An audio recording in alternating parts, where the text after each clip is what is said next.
राम राम बच्चों, मेरे चैनल में आप सभी का स्वागत है। मैं रंजना गुप्ता ढेर सारे प्यार के साथ आप लोगों के लिए फिर से एक प्यारी सी कहानी लेकर आई हूँ और ये कहानी प्रेरक कहानी है। इसका नाम है अपना अपना भाग्य। एक राजा था, उसकी 4 बेटियां थी।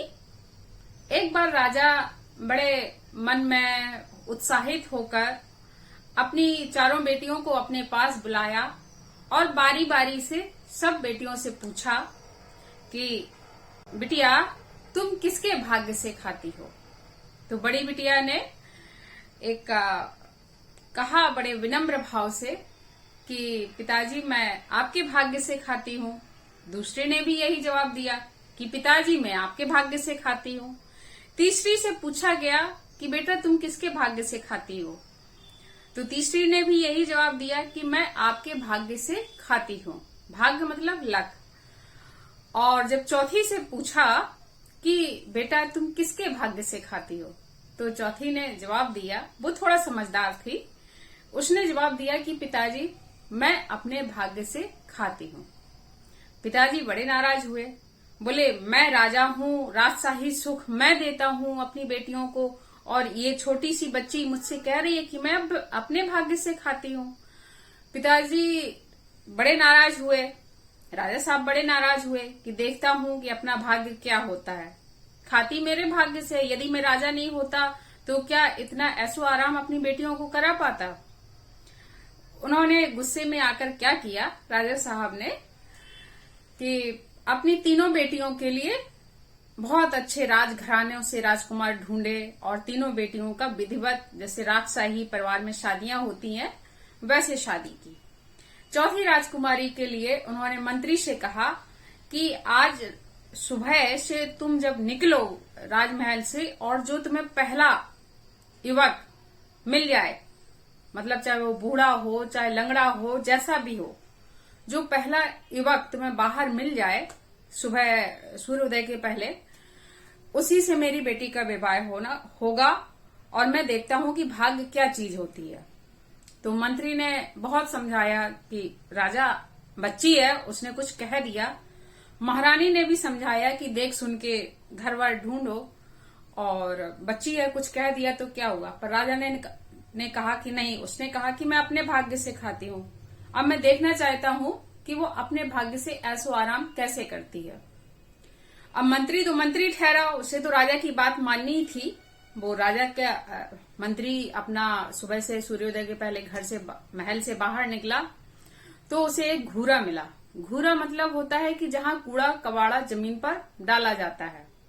पहले डस्टबिन वगैरह नहीं होते थे, खेतों के आसपास घूरे मतलब कूड़ा डाल दिया जाता था, जिसकी वजह से वो खाद वाद बन जाती थी। तो वो उस घूरा मतलब आप गंदी जगह समझ लीजिए। उसमें एक पेटू टाइप का लड़का बैठा था, जिसके हाथ पैर दुबले पतले थे, पेट बाहर की तरफ था। पेट बाहर की तरफ था, उसका नाम था डूंगा बैल। मतलब वो पेट बड़ा था और हाथ पैर पतले थे, तो उसका नाम सबने रख दिया था डूंगा बैल। तो जब वो डूंगा बैल, क्या हुआ कि उसने मंत्री ने देखा, मंत्री को भी आश्चर्य हुआ, पर राजा का आदेश था कि जो तुम्हें पहले युवक मिले, जो पुरुष तुम्हें पहले मिले, उसी से मेरी बेटी का विवाह होगा। उसने उससे कहा डूंगा बैल से कि डूंगा बैल, तुम चलो और तुम्हारी राजकुमारी से शादी होगी। तो डूंगा बैल कहता है कि भाई क्यों मजाक करते हो, मेरा न घर न मकान, मैं बीमार आदमी और यहाँ घूरे में पड़ा रहता हूँ, कोई बचा खुचा खाना पीना दे जाता है तो मैं खा लेता हूँ, मैं राजकुमारी से कैसे विवाह कर सकता हूँ। तो मंत्री ने कहा नहीं, राजा का आदेश है। अब राजा का आदेश था तो डूंगा बैल को आना पड़ा राजमहल में। सबने, मंत्री ने तब भी समझाया, रानी ने भी समझाया कि ऐसे कैसे अपने बीमार आदमी को अपनी बेटी दे दें, और जिसका घर ना मकान कुछ नहीं है। पर राजा नहीं माना, तो राजकुमारी की उससे शादी कर दी। अब शादी करी तो मंत्रियों ने तब भी कहा कि जो दान दहेज होता है, जेवरात होता है, कुछ तो दीजिए अपनी बेटी को। पर राजा ने उसको केवल कपड़ों में विदा किया, कोई ज्वेलरी नहीं थी उसके साथ, कुछ भी दान दहेज में बर्तन कपड़ा लत्ता कुछ होता है वो कुछ भी नहीं दिया। और पैदल बोला कि पैदल आप विदा होइए, मतलब उसको बैलगाड़ी से भी नहीं भेजा। और रानी ने जब विदा किया अपनी बेटी को, तो माँ होती है, माँ को तरस आ गया, वो रोई भी, पर क्या कर सकती थी, राजा का आदेश था। उसने चुपके से एक जूड़ा पिन था, सोने का था, बड़ा सा था, तो जूड़ा पिन राजकुमारी की जूड़े में लगा दिया और पल्ला ढक दिया, सिर पर डाल दिया कि राजा देख ना पाए कि माँ ने कुछ दिया है। तो जब माँ ने उसको वो जूड़ा पिन दिया, वो राजकुमारी ने प्रसाद के रूप में उसको लिया और वो डूंगा बैल के संग पैदल ही अपनी ससुराल निकल पड़ी। ससुराल क्या, वो घूरा था, घूरे में जब ससुराल में वो डूंगा बैल आगे आगे, राजकुमारी पीछे पीछे, सब लोग प्रजा लोग कहें कि कैसा राजा है, अपनी बेटी के साथ कितना अन्याय कर रहा है। पर राजकुमारी मुस्कुराते हुए जा रही थी, क्योंकि उसे पता था कि मेरा जो भाग्य होगा उसे कोई नहीं बदल सकता। जब डूंगा बैल वो घूरे पर आया तो राजकुमारी ने कहा, यही तुम्हारा घर है। डूंगा बैल ने कहा कि राजकुमारी जी, यही मेरा घर है। तो राजकुमारी ने कहा कि मैं राजकुमारी नहीं हूँ, अब आपकी पत्नी हूँ। तो डूंगा बैल कहते, क्यों मजाक करती हैं राजकुमारी। पर राजकुमारी ने कहा कि नहीं, अब हमारा पति पत्नी का रिश्ता है, हम न राजकुमारी हैं, ना तुम गरीब हो ना मैं अमीर हूँ, बस एक पति पत्नी है। अगर मैं अमीर तो तुम भी अमीर हो, और तुम गरीब तो मैं भी गरीब हूँ। अब वो जो राजकुमारी, अब एक महिला को तो घर मकान बिस्तर कुछ चाहिए ना सोने के लिए, तो उसने जूड़ा पिन अपने पति को दिया और बोला कि जाओ इसको बेचाओ और मतलब कुछ पैसे लेकर आओ, तो जिससे कि बिस्तर और थोड़ा सा टेंट वगैरह कुछ लगा के कैंप टाइप का छोटा सा अपना बना सके। तो वो डूंगा वाला गया, जूड़ा पिन उसने बेचा और कुछ बर्तन भाड़े, खाने पीने का सामान और कुछ आड़ मर्यादा टेंट टाइप का लग जाए उतना सामान ले आया। इधर जब तक राजकुमारी ने वो घूरे को साफ सफाई करके लीप पोत करके रखा, और जब वो आया तो उसने बढ़िया अपना टेंट लगाया 2-4 बर्तन के साथ। वो राजकुमारी और डूंगा बैल वहां रहने लगे। कुछ दिन बाद, एक आध हफ्ता गुजरा, तो राजकुमारी को वो सपना आया कि तुम अपने पति को, उसका क्योंकि पेट का उसको प्रॉब्लम था, उसके पति को, डूंगा बैल को हाथ पैर पतले थे, पेट फूला रहता था। तो सपना आया कि तुम अपने पति को राई नमक जीरा डाल के मठा पिलाया करो रोज सुबह सुबह, तो तुम्हारे पति का पेट ठीक हो जाएगा। राजकुमारी जाए रोज, फिर पड़ोस से मठा लेकर आए, उसमें राई नमक जीरा हींग का तड़का लगा के रोज अपने पति को पिलाए। तो हो सकता है राई या जीरे हींग में कुछ ऐसा रहता हो दवा का रूप, जो उसका पेट धीमे धीमे ठीक होने लगा। वो पूरी शेप में आ गया, और जो डूंगा बैल था उसको खाना पीना भी पचने लगा, तो उसकी सेहत भी अच्छी हो गई, वो भी राजकुमार टाइप का लगने लगा।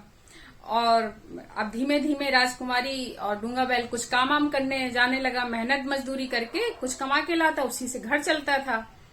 अब एक दिन राजकुमारी सो रही थी, उसको फिर सपना आया कि हे राजकुमारी, जहां तुम लेटी हुई हो इसी जगह तुम खुदाई करो, यहाँ बहुत सा धन दौलत गड़ा हुआ है। तो और वो धन दौलत उसके पिछले जन्म का था, राजकुमारी के पिछले जन्म के कर्मों का होगा। तो राजकुमारी सुबह उठी, उसने डूंगा बैल से कहा कि यहाँ खुदाई करनी है। तो डूंगा बैल ने खुदाई की।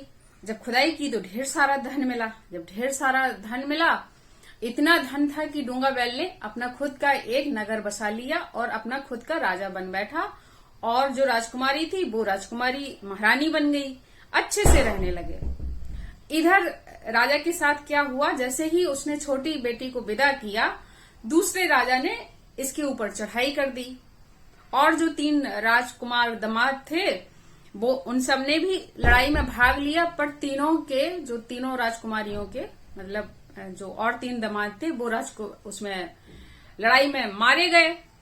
तीनों बेटियां विधवा हो गईं, और राजा और ये रानी अपनी जान बचाकर इन्हें भागना पड़ा, अपना राज्य छोड़ना पड़ा। जब छोड़ना पड़ा तो जंगल भटकते भटकते अपनी बेटी के राज्य में आ गए। बेटी का जो छोटा सा नगर बसाया था उस नगर में आ गए। जब नगर में आए तो वो अपनी ही बेटी के महल में भीख मांगने लगे, राजा और रानी, कि माई भिक्षा दो। उधर ऊपर जो राजकुमारी थी छोटी वाली, वो अपने बाल सुलझा रही थी। तो उसने देखा ये तो हमारे पिताजी हैं, माताजी हैं। वो तुरंत नीचे उतर कर आई। उन्होंने मतलब पहचान लिया कि पिताजी आप, माताजी आप, इतनी बुरी हालत कैसे हो गई। और दरवाजा खोला, अंदर बुलाया, स्वागत किया। तो राजा ने कहा कि बेटा, हमारे राज्य में दूसरे राजा ने चढ़ाई कर दी और जो तुम्हारे 3 जीजाजी लोग थे वो मारे गए, तुम्हारी तीनों बहनें विधवा हो गई हैं। तो राजा बोला कि बिटिया, तुम सही कह रही थी कि आप सब लोग अपने अपने भाग्य से खाते हैं। हमने तो तुम्हें घूरे में ब्याहा था और आज तुम महलों में राज कर रही हो। हम राजघराने से हैं तो हम जमीन में आ गए और तुम्हारी तीनों बहनें विधवा हो गई हैं। तो राजकुमारी ने कहा कि पिताश्री, हम यही तो कहना चाह रहे थे कि किसी का जन्म और उसका रहन सहन सब अपने अपने भाग्य पर होता है। मैंने एक राजघराने में जन्म लिया, ये मेरा कर्मों का हिसाब किताब था कि मुझे राज परिवार मिला। और आज तुमने मुझे बिल्कुल, पिताश्री आपने मुझे बिल्कुल एक घूरे में रहने वाले इंसान से शादी की थी। मैं महल में रहने लगी क्योंकि मेरी किस्मत में गरीबी जितनी थी 2-4 दिन की मैंने भोगी। और पर अब पिताजी मैं हूं, आपका ये भाग्य है कि आप अपनी बेटी के यहाँ ही आए हैं। आज से आप अच्छे से रहिए। तो पिताजी ने कहा कि हम बेटी के यहाँ कैसे रह सकते हैं, पर उसने कहा आप रहिए, मैं अपने पति से बोल के तुम्हारा जो राज्य है वो वापस दिलवाऊंगी, चढ़ाई करवाऊंगी।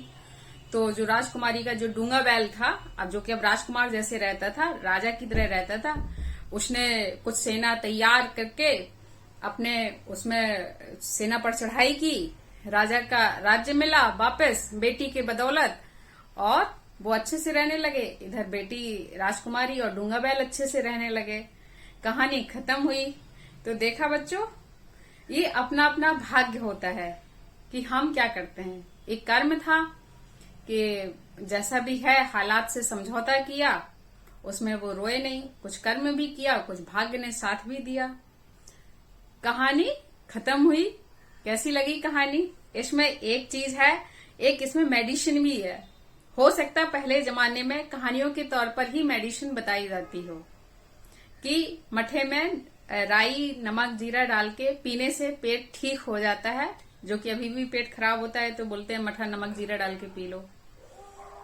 तो बच्चों, कहानी पसंद आई हो तो लाइक, शेयर, कमेंट जरूर करना और अपने दोस्तों के साथ शेयर करना। चैनल को सब्सक्राइब करना।